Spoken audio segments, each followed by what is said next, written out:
Before we get into this, hit subscribe and drop the time where you're watching from in the comments. I read every single one. My name is Frank Kowalski. I'm 67. Spent 34 years as a building inspector for Clark County, Ohio.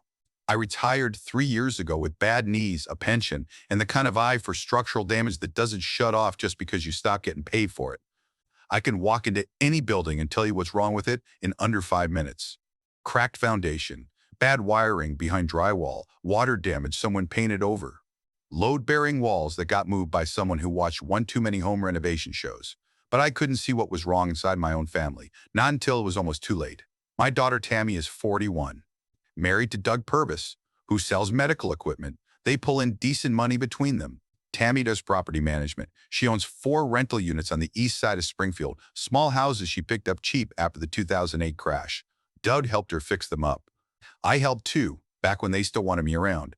That stopped about 3 years ago. Right around the time my wife Carol passed, Carol was the glue. She was the one who organized Sunday dinners, who remembered birthdays, who called Tammy twice a week whether Tammy wanted to talk or not. After Carol died, I figured Tammy was grieving in her own way. Everyone processes different. I gave her space. The space got wider. Calls dropped off. Visits stopped. I'd text Tammy and get back one-word answers 3 days later. When I'd ask about my mother, Betty, 89, who Tammy had moved into one of her rental properties 2 years before Carol died, I'd get the same line every time. "Mom's doing great, Dad." The aides check on her. "Don't worry about it. Here's what you need to know about my mother. Betty Kowalski is sharp. At 87, she was still doing the crossword in pen. She made the best pierogies in Clark County, and she'd argue with anyone about anything. Politics, weather, whether you could freeze meatloaf. She was not a quiet woman." But the last time I'd actually seen her was 8 months ago. Tammy always had a reason. "Mom's tired today. The aide says she's napping. She's got a cold. You don't want to give her anything." Next week would be better. Next week never worked out either. I should have pushed harder. I know that now. But after Carol died, I didn't have the fight in me. I was eating microwave dinners and falling asleep in my recliner at 7 p.m. watching reruns of Jeopardy. Some days I didn't leave the apartment. That changed on May 11th. Tammy called me, first time in weeks, not to check in. She needed something. "Dad, Doug and I are going to Cabo for 12 days. One of the rental units needs some work, the one on Garfield Street. Porch is rotting, gutters are shot. Can you get somebody out there to handle it? We'll pay you back." She didn't ask how I was, didn't mention my mother, straight to the favor. I almost said no. Almost. "Which unit on Garfield?" I asked. "The yellow one, number 412. You know it." I did know it. I'd helped Tammy gut rebuild the bathroom in that house 6 years ago. Spent a whole weekend on my hands and knees laying tile while Doug sat on the porch drinking beer and checking his fantasy football team. "What about Mom?" I asked. "Who's looking after her while you're gone?"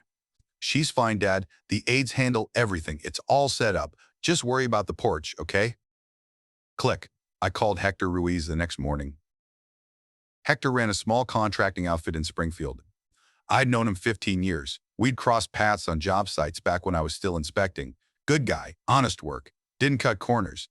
"Frank, long time," he said. "What do you need?" "Porch rebuild and gutters at a rental property." "My daughter's place on Garfield. You free this week?" "I can start Wednesday." "Perfect. I'll leave the key under the mat." Wednesday came. Tammy and Doug were already in Cabo by then, probably on their second margarita. I was at home sanding a rocking chair I'd picked up from a yard sale when my phone rang, Hector's name on the screen. His voice was wrong, tight, like he was trying to hold something down. "Frank, you need to get over here, right now." "What happened? Porch collapse?" "No." "Frank, there's someone living in the basement." I went down to check the joist under the porch, and there's... "Nah, see." He stopped, took a breath. "There's an old woman down here. She's in bad shape, real bad." My hands went cold. "What do you mean, an old woman?" "I mean, there's a bed down here, a bucket, some canned food, and a woman who could barely sit up. Frank," she asked me if Tammy sent me. I was in my truck before he finished the sentence. "The drive from my apartment to Garfield Street is 22 minutes. I made it in 13. Ran 2 stop signs, didn't care." Hector was standing in the driveway. Big guy, 6'2", arms like fence posts, and he looked like he was about to throw up. He had his hard hat in his hands, squeezing it. "Down here," he said, "through the back entrance." The basement access was through a door on the side of the house, half hidden behind overgrown bushes.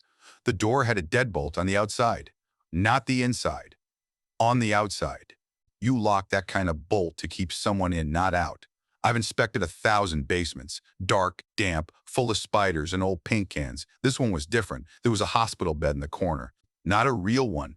A cheap aluminum frame with a thin mattress, the kind you'd buy at a thrift store. Next to it, a plastic bucket with a lid. A folding table with canned soup, crackers, and a gallon jug of water that was almost empty. A portable radio that wasn't plugged in. No bathroom. No window that opened. One bare bulb hanging from the ceiling. And in the bed, barely visible under a stained blanket, was my mother. Betty Kowalski, 89 years old, the woman who could argue a fence post into the ground. She weighed maybe 90 pounds. Her hair was matted. Her skin had that yellowish look that means you haven't seen sunlight in a long time. She had sores on her arms from the bed frame. She opened her eyes when I came down the stairs. "Frankie?" Her voice was a whisper. Dry. Cracked. "Is that you?" I couldn't talk for a second. Couldn't make my mouth work. "Yeah, Mom. It's me. Did Tammy say you could come?" "She doesn't like when people come down here." I looked at Hector. He was standing at the top of the stairs, looking away. His jaw was clenched so tight, I could see the muscles jumping. "Mom, how long have you been down here?"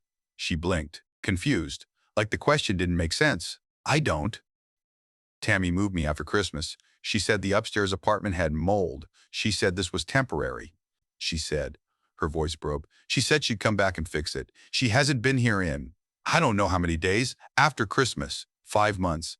My mother had been living in a basement for 5 months. No plumbing, no proper food, no medical care, no human contact except whatever scraps Tammy or Doug bothered to drop off. And I'd been sitting in my recliner watching Jeopardy while it happened. Call 911, I told Hector. Tell them we need an ambulance. Tell them it's elder abuse." Hector was already dialing. I sat on the edge of that awful bed and held my mother's hand. Her fingers were like bird bones. She kept saying she was sorry for causing trouble, sorry for being difficult, sorry for needing things. That's what they do to you. They make you apologize for existing. "You didn't do anything wrong, Mom." Tammy said I was too expensive. She said I was costing them everything. I wanted to put my fist through the wall. I didn't. I sat there and I held her hand and I waited for the ambulance. The paramedics were good. Professional.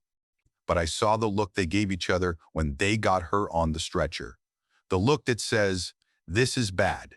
I'd seen that look before, on building sites where something had gone so wrong that everyone just went quiet. Springfield PD sent 2 officers. I gave my statement. Hector gave his. They photographed everything. The bed, the bucket, the deadbolt, the food supply that was almost gone. One of the officers, a young woman named Keeley, pulled me aside after.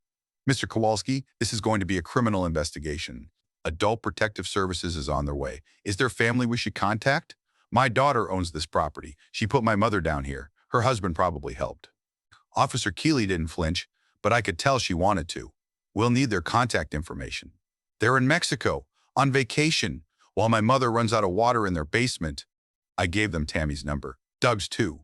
At Springfield Regional Medical Center, the doctors ran tests for 3 hours. Dehydration, malnutrition, bed sores that had started to get infected, a urinary tract infection that had probably been going on for weeks, vitamin D levels so low, the doctor did a double take at the lab results.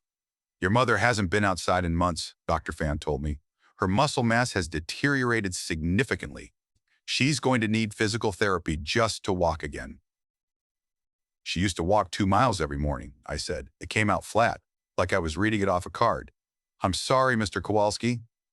My mother was asleep by then, IV in her arm, clean sheets, actual pillows. She looked smaller than I'd ever seen her. I stepped into the hallway and called my buddy Hector. "How you holding up?" he asked. "I'm not." "Listen, I need to ask you something. That basement, what's the condition? Structurally?" "Frank." He paused. "There's no ventilation down there, no egress window. The floor drain is clogged. I saw mouse droppings. That space isn't even legal for storage, let alone habitation. You know that." "Yeah, I knew that. I've been a building inspector for 34 years. I knew exactly what codes that basement violated. Every single one." Tammy knew I knew. That's why she stopped letting me visit. That night, I didn't sleep. I sat at my kitchen table with a yellow legal pad and a cup of coffee that went cold 3 times before I stopped reheating it. I started writing down everything. Dates, timelines, every excuse Tammy had given for why I couldn't see my mother, every text message, every canceled visit. I scrolled through my phone going back 2 years. The pattern was so obvious once you laid it out. Always an excuse. Always a deflection. January, mom's got a cold. February, she's napping, bad day. March, the aide says no visitors this week. April, nothing. May, nothing. June, a single text. She's fine, Dad, stop worrying. I printed every one of those messages. 37 pages, each one a little lie stacked on top of the last. Around 2 a.m., I found myself standing in front of Carol's photo on the bookshelf. My wife would have caught this. She would have driven over unannounced, ignored whatever excuse Tammy gave, and found Mom months ago. Carol didn't take no for an answer from anybody. I'd let grief turn me into someone who did. I pulled up the county property records online. 4110 Garfield Street, owned by Tammy J. Purvis. I looked at the rental history. The unit was listed as vacant, no tenant on record, no rental income reported. Because my mother wasn't a tenant, she was a prisoner. But here's what made me go cold. I found the financial records. My mother's Social Security check, $2,100 a month, was being direct deposited into an account that Tammy had set up as her representative payee. That's a thing where you manage someone else's benefits because they can't do it themselves. Tammy had filed the paperwork 2 years ago claiming Mom had dementia and couldn't handle her own finances. My mother did not have dementia. She did crossword puzzles and pen. Tammy had also gotten power of attorney over Mom's savings account, the account that had $83,000 in it when Carol died. I checked the balance through some records Mom had given me years ago as backup. The current balance was $4,200. In 2 years, almost $80,000 had disappeared. I didn't need a forensic accountant to tell me where it went. The new kitchen in Tammy's house. Doug's bass boat. The trip to Cabo they were on right now while my mother lay in a basement with a bucket for a toilet. The next morning, I called Janet Foley, elder law attorney in Springfield, tough as a railroad spike and about as subtle. She'd handled a couple cases I'd referred to her over the years when I'd found elderly people living in unsafe conditions. Janet, it's Frank Kowalski. Frank, it's been a minute. What's going on, I told her. All of it. She was quiet for a long time after. How fast can you get to my office, she said. 20 minutes. I'll have coffee ready. Janet's office was in a strip mall between a nail salon and a tax preparer. No glass tower, no fancy lobby, just a woman who knew how to win ugly cases. She listened to everything, then leaned back in her chair. Frank, here's what we're looking at. Criminal charges for sure, elder abuse, theft, falsifying the representative payee application. That's federal, by the way, since it involves Social Security. Your daughter is looking at state and federal charges. Good, Janet studied me. You sure? This is your kid. My kid put my mother in a basement with a bucket. Yeah, I'm sure. Then here's what we do. I'll coordinate with the DA's office and the U.S. Attorney. You file for emergency guardianship of your mother. We get the financial records subpoenaed. And when your daughter gets back from Mexico, she walks into a situation she can't talk her way out of. What about Mom's money? We'll pursue restitution, every dollar. I filed the emergency guardianship paperwork that afternoon. Background check came back clean. 34 years of public service will do that. By Friday, I had temporary guardianship. My mother was still in the hospital. She was getting stronger, eating real food, talking more. She told the APS caseworker everything, how Tammy had moved her to the basement in January, how visits got less frequent, how the food deliveries became sporadic, how she begged to see a doctor and was told to stop being dramatic. She said I was faking it for attention, Mom told the caseworker. She said if I told anyone, she'd put me in a state home where nobody would visit. I was in the room when she said that. I had to leave. Walked out into the parking lot and sat in my truck for 10 minutes, gripping the steering wheel, breathing through my teeth. Then I went back inside. Because that's what you do. Tammy and Doug flew home on a Thursday. I know because Tammy called me from the airport. She'd gotten a voicemail from the Springfield PD. There was noise in the background, announcements, rolling luggage, people living their normal lives while mine was coming apart. Dad, what the hell is going on? The police called me about Grandma. You know exactly what's going on, Tammy. This is insane. She was fine. We had everything handled. You had no right to go into that property. You asked me to send a contractor there. He found her in a basement with a bucket, 90 pounds. Her water was almost out, Tammy. 2 more days and I don't know what would have happened. Silence, a long one. I want to see her, Tammy said. Her voice had changed, smaller, calculating. No. She's my grandmother. You can't. She's my mother. And you lost the right to see her when you locked her in a hole and stole her money. Come home. The police want to talk to you. She hung up. Tammy and Doug lawyered up fast. Some guy named Brennan from Dayton. He tried the misunderstanding angle, temporary living arrangement, renovation plans. They were about to move her to a nice assisted living facility. They just needed a few more weeks. The judge didn't buy it. Judge Tom Hargrove, Clark County Common Pleas Court, had seen everything in 30 years on the bench. He looked at the photos of that basement, he read the medical reports, he reviewed the financial record showing $78,800 drained from my mother's accounts. He looked at Tammy across the courtroom. She was dressed nice, conservative. Somebody had told her to lose the jewelry and the tan. She almost looked sorry. Almost. Mrs. Purvis, Judge Hargrove said, the evidence presented to this court describes conduct that is difficult to comprehend. Your grandmother, a woman who by all accounts was mentally competent, was confined to an uninhabitable space, deprived of basic necessities, isolated from family, and financially exploited over a period of approximately 2 years. Tammy's lawyer started to stand. The judge held up a hand. I'm granting permanent guardianship to Frank Kowalski. I'm issuing a protective order barring Tammy Purvis and Douglas Purvis from any contact with Betty Kowalski. And I'm referring this case to the Clark County prosecutor and the United States Attorney for the Southern District of Ohio. Doug grabbed Tammy's arm. She was shaking. The federal charges came down 3 weeks later. Social Security fraud, wire fraud, both felonies. The state added elder abuse in the first degree and theft from a person in a state of vulnerability. Brennan tried to negotiate a plea. The prosecutors weren't generous. Tammy got 32 months federal, 18 months state to run concurrently. Doug got 24 months federal, 12 state. Both got 5 years supervised release. Full restitution ordered, every cent of the $78,800, plus my mother's medical bills, plus my legal fees. Tammy's rental properties were seized as part of the restitution order, all 4 units, including 412 Garfield Street. The county condemned the basement unit the same week, failed every code in the book. At sentencing, I gave a statement. I didn't write it out, I just talked. I inspected buildings for 34 years. I could always tell when something was wrong, when a wall was hiding rot, when a foundation was cracked underneath a fresh coat of paint. But I missed this. I missed what was happening to my own mother in a building I helped renovate, owned by my own daughter. That's something I have to live with. I looked at Tammy. She was crying. I didn't feel sorry for her. My mother is 89 years old. She survived polio as a kid. She raised 3 children on a machinist's salary. She buried her husband and then buried her daughter-in-law and kept going.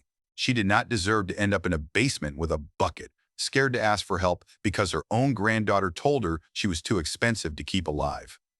Tammy made her choices. Now she gets to sit somewhere small and uncomfortable for a while and think about what those choices cost. The bailiff led them out.